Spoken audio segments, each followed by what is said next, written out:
Adam, the White Hair Master. Season 2. Episode 57. When he had gone a little way, suddenly the scarecrow turned around to look at the mother as if it wanted to tell her to follow it. After waiting a moment for her to follow him, the scarecrow began to leave without ever looking back. As for the mother, although she really wanted to follow the scarecrow, but for some reason, every time she was about to get out of bed, she woke up and realized that all that had happened was just a dream. This strange dream kept repeating, causing the mother to notice. In addition, the police investigated for a long time without any results, making Bruce's mother believe that the straw scarecrow came to find her on purpose.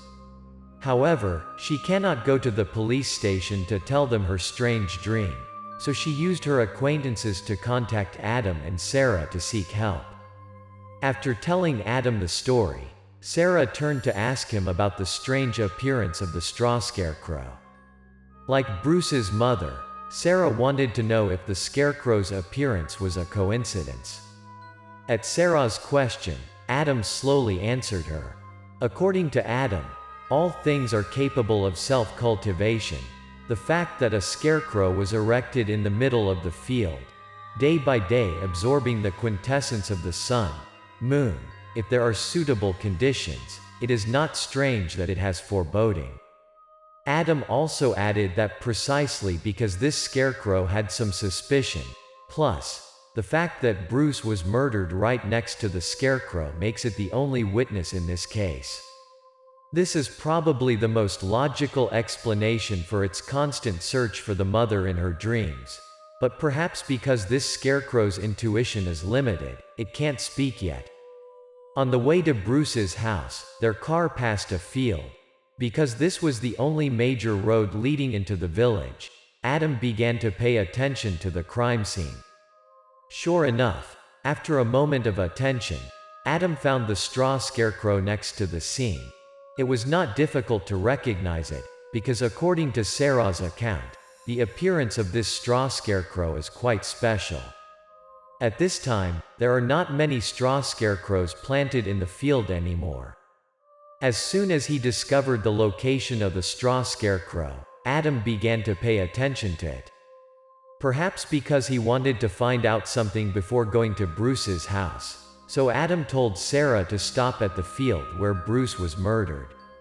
Sarah was very familiar with Adam's working style and did not question his request. She quietly followed what Adam said. As soon as he got off the car, Adam went straight to the position of the straw scarecrow without saying anything more to Sarah. Silently following in Adam's footsteps, Sarah approached the place where the scarecrow was planted in the field.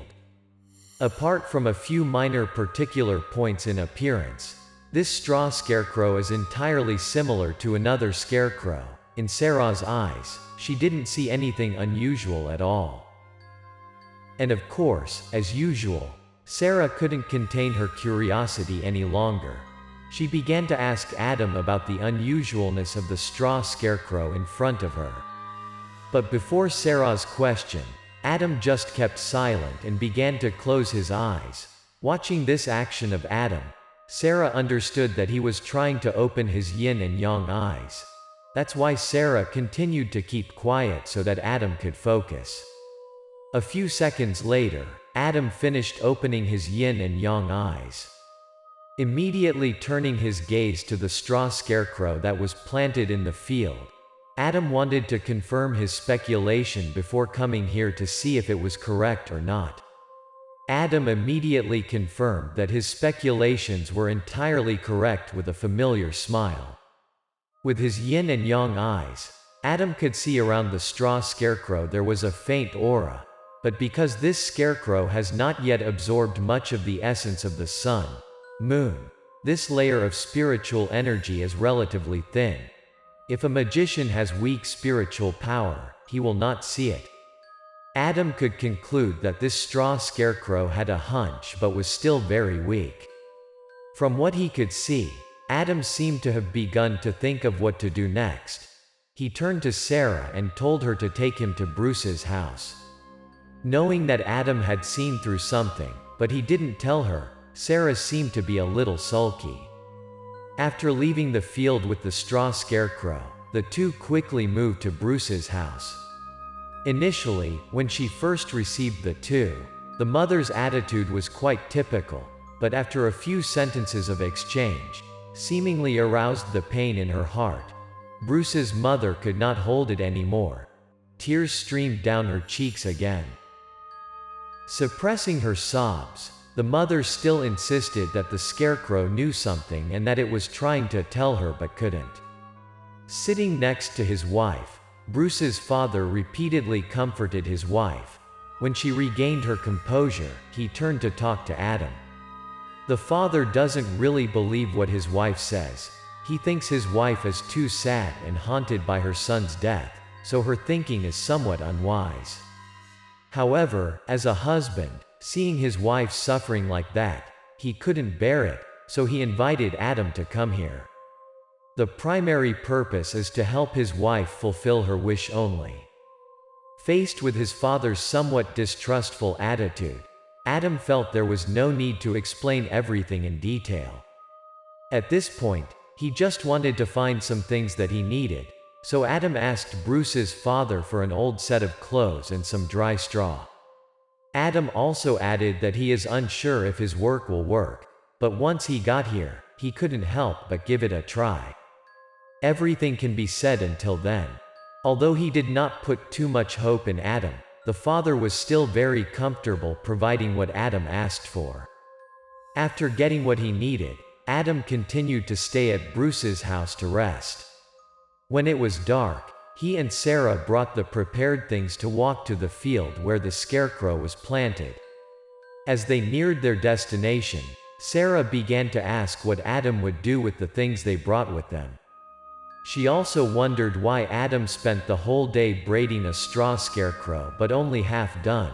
The scarecrow had only legs. Only then did Adam explain to Sarah that he wanted to give the scarecrow planted in the field a pair of legs to see where it would go. Sarah was quite surprised when she heard that Adam wanted to make the puppet's legs. Seeing that, Adam continued to explain to her. From the story he heard from Sarah, Adam noticed that every time he returned to find Bruce's mother, this straw scarecrow wants her to follow him, but it's only a dream, not a reality. This time Adam will give it a real pair of legs, see where it goes. The two soon arrived, leaving Sarah standing in the street. Adam started walking into the fields, coming in front of the scarecrow made of straw. Towards the scarecrow, Adam began to talk to it like a normal person. He said that he would give it a pair of legs and a chance to walk like an average human. After saying a few more sentences, Adam moved forward to remove the straw scarecrow. His actions at this time were extremely gentle and careful, like he was helping an ordinary person down, not an inanimate scarecrow. Adam carefully placed the scarecrow on the ground, walking over to Sarah's path. He began to connect the straw legs he had prepared in advance to the scarecrow's body. Sarah sometimes helps Adam complete the work. Her eyes also shine with eagerness, waiting for the next developments. Because of the preparation in advance, soon the job was completed. The scarecrow now has a new pair of legs. After attaching the scarecrow's legs to the body, Adam dressed it up and then stepped back to see his work. Adam feels quite satisfied with what he has just done. Now, the scarecrow has a complete form like an average human. If you put it on the side of the road on this dark night, many people will mistake it for passers-by, but will not think it is a straw scarecrow. With such preparations completed, Adam began to move on to casting spells. The first thing he did was put his finger to his mouth and bite lightly. Next, Adam began to pinch his fingers to form a seal. He directed the seal towards the straw scarecrow lying on the ground and mumbled a few incantations. At the same time as Adam recited the incantation, blood from his fingertips also began to flow. Aiming at the exact moment, Adam controlled the drop of blood in his hand to land on the forehead of the straw scarecrow. Immediately the magic that Adam was working on began to work its magic. A small yellow light appeared in front of the scarecrow's forehead. After the series of actions that Adam performed, Sarah, even standing next to him, could not predict what he would do next. Only to see, Adam began to put the hand holding the seal on his forehead and began to say the incantation. Sarah later learns that this is the most important step in performing magic, creating a link between the controller and the controlled dummy. Performing magic to this step is the most important, Adam shouted, pointing the seal in his hand towards the straw scarecrow lying on the ground.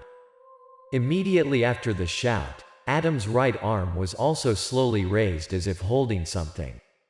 To Sarah's surprise, the figure of the straw scarecrow lying on the ground began to move and then slowly stood up. But its posture at this time is bizarre. Looking at the scarecrow slowly getting up, Sarah immediately thought of images of zombies jumping up after the lid of its coffin was opened. Ignoring Sarah's surprise behind him, Adam started towards the scarecrow and told him to tell him what he knew. By this time, Sarah had truly believed that Adam's question about this straw scarecrow was grave, not just joking with her as she initially thought.